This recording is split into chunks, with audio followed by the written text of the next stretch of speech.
কলকাতায় যেভাবে চপের দোকানে এই চপ বানায় ঠিক সেইভাবেই আমি ভেজিটেবল চপটা তৈরি করেছি, কিন্তু একটু হলেও নিজের মতো করে বানিয়েছি। তো আপনারা স্কিপ না করে সম্পূর্ণটা দেখতে থাকবেন যে কত সহজে রেসিপিগুলো বানানো যায়।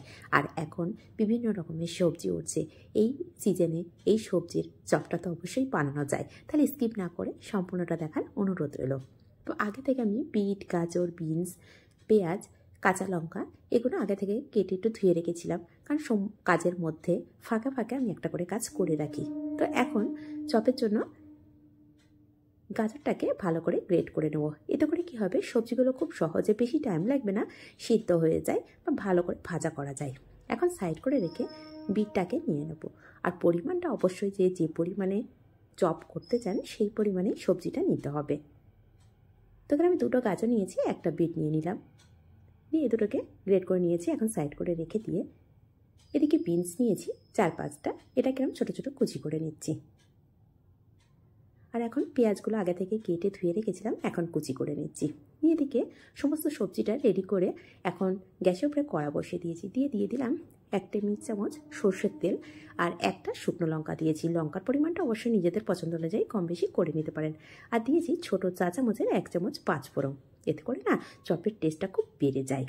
আর দিয়ে দিলাম পেঁয়াজ কুচি, স্বাদ অনুযায়ী লঙ্কা কুচি, আর দিয়ে দিলাম সামান্য গ্রেট করা আদা, দিয়ে একটু নাড়াচাড়া করবো কয়েক সেকেন্ড। নাড়াচাড়া করার পরে পেঁয়াজটা হালকা নরম হবে, সঙ্গে সঙ্গে সমস্ত সবজিগুলো আমি একে একে দিয়ে দেবো। এতে করে পেঁয়াজটাও ভাজা ভাজা হয়ে যাবে আর সমস্ত সবজিগুলো না হালকা ভাজা হয়ে যাবে। তো এইভাবে আমি নাড়াচাড়া করতে হতে এখন দিয়ে দিলাম স্বাদ অনুযায়ী লবণ, দিয়ে দেবো অল্প পরিমাণে গুঁড়ো লঙ্কা, দিয়ে দেবো জিরে গুঁড়ো, আর দিয়ে দেবো ধনে গুঁড়ো সামান্য। আর এখন দিয়ে দিচ্ছি গরম মশলা গুঁড়ো। এই সমস্ত উপকরণ দিয়ে খুব ভালো করে একটু মিশিয়ে নিতে হবে। মিশিয়ে নিয়ে একটু ঢাকা দিয়ে রাখবো, এতে করে সবজি যে কাঁচা ভাবটা আছে না সেটা একদম চলে যাবে।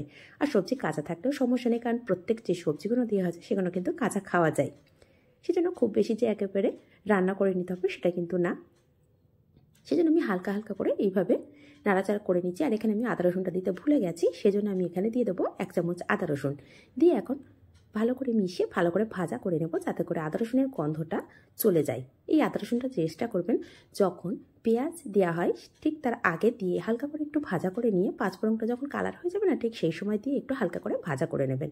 এতে করে না খুব সুন্দর একটা চপের সেন্ট আসে। এখন আমি আগে থেকে আলু সিদ্ধ করে রেখেছিলাম, মিডিয়াম সাইজে 4টে আলু রেখেছিলাম, সেটাকেই দিয়ে দিলাম। আর এইভাবে হাত দিয়ে ম্যাশ করে দিচ্ছি।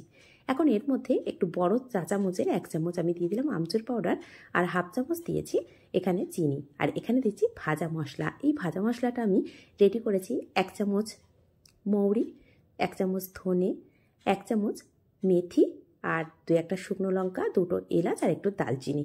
এই কটা হালকা করে ভেজে নিয়েছিলাম। ভেজে নিয়ে এটাকে গুঁড়ো করে নিয়েছি, নিয়ে এখানে আমি হাফ চামচ দিয়েছি। আর এই মশলাটা দেওয়ার জন্য না টেস্টটা একদম চেঞ্জ হয়ে যায়, ভীষণ টেস্টি লাগবে। একবার হলে এইভাবে বানিয়ে দেখতে পারেন। আর এই মশলাটা বেশি পরিমাণে করে রেখে দিতে পারেন, যে কোনো চপের মধ্যেই কিন্তু দিতে পারেন। তো এইভাবে দেখুন একদম ভাজা ভাজা করা হয়ে গেছে খুব ভালো করে। এখন এটাকে আমি ঠান্ডা হতে দেব। তো ঠান্ডা করে নেব যতক্ষণ ঠান্ডা হচ্ছে।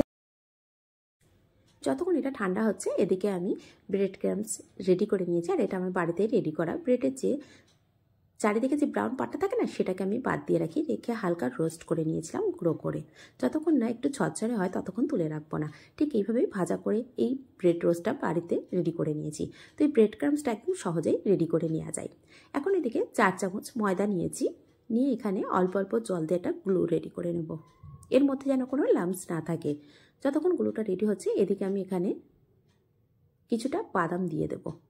তো এই বাদামটা আগে থেকে আমি ভাজা করা ছিল, সেই জন্য আমি প্রথমের দিকে দিইনি। এখন ভাজা করা বাদামটাই আমি এখানে হালকা করে হাত দিয়ে একটু গুঁড়ো করে দিচ্ছি। চাইলে একটু কুচি করে দিলে না ভীষণ ভালো লাগে, তো আমি কুচি করে দিইনি। এখানে আমি এমনি দিয়ে দিলাম, আস্ত আছে কিছুটা ভাঙা আছে। তো এখানে কিছুটা কুচি করে যদি দেওয়া হয় না প্রত্যেকটা মুখের মধ্যে পড়ে ভীষণ ভালো লাগে। তো দিয়ে আমি এখন ঠান্ডা করে একটা সাইডে প্লেটে তুলে নিয়েছি। এদিকে গ্লুটাও রেডি করে নিয়েছি, এদিকে ব্রেড ক্রাম্বসটা। প্রত্যেকটা যদি রেডি হয়ে যায় না চপ করতে একদমই সময় লাগে না।